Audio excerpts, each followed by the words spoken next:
റോമ എന്ന് പറയുന്ന കിണറാണോ? മക്കയിലെ മുഹാജിരികളായ സ്വഹാബത്ത് മദീനയിലേക്ക് വന്നപ്പോ അവിടെയുള്ള വെള്ളം ഈ സ്വഹാബത്തിന് പിടിക്കുന്നില്ല, അവിടെയുള്ള കാലാവസ്ഥ പിടിക്കുന്നില്ല.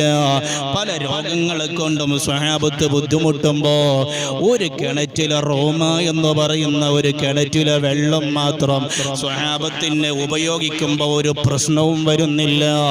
പക്ഷേ ആ റോമ എന്ന് പറയുന്ന കിണറ്റിന്റെ ഉടമ വല്ലാത്ത സംഖ്യയാണ് ഒരു തൊട്ടി വെള്ളത്തിന് ഈടാക്കുന്നത്.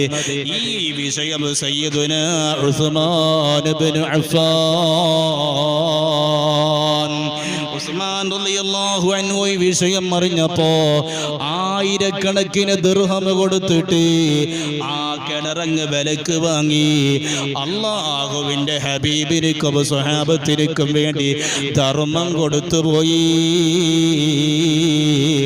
അതാണ് ഇസ്ലാമിന്റെ ബോധാവത്തെ ഖലീഫ സയ്യിദുനാ ഉസ്മാൻ ഇബ്നു അഫ്ഫാൻ. ഈ കിണർ നിലനിൽക്കുന്നത് മസ്ജിദുൽ ഖിബ്ലത്തൈൻ എന്ന് പറയുന്ന രണ്ട് ഖിബ്ലയുണ്ടെന്നറിയപ്പെട്ട പള്ളി.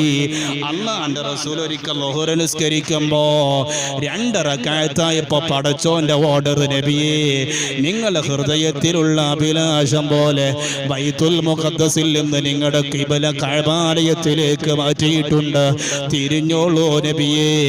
ഒരൊറ്റ നിസ്കാരത്തിൽ 2 ഖിബ്ല വന്നപ്പോ ആ പള്ളിക്ക് പിൽക്കാലത്ത് പേര് വന്നത് മസ്ജിദുൽ ഖിബ്ലത്തൈൻ.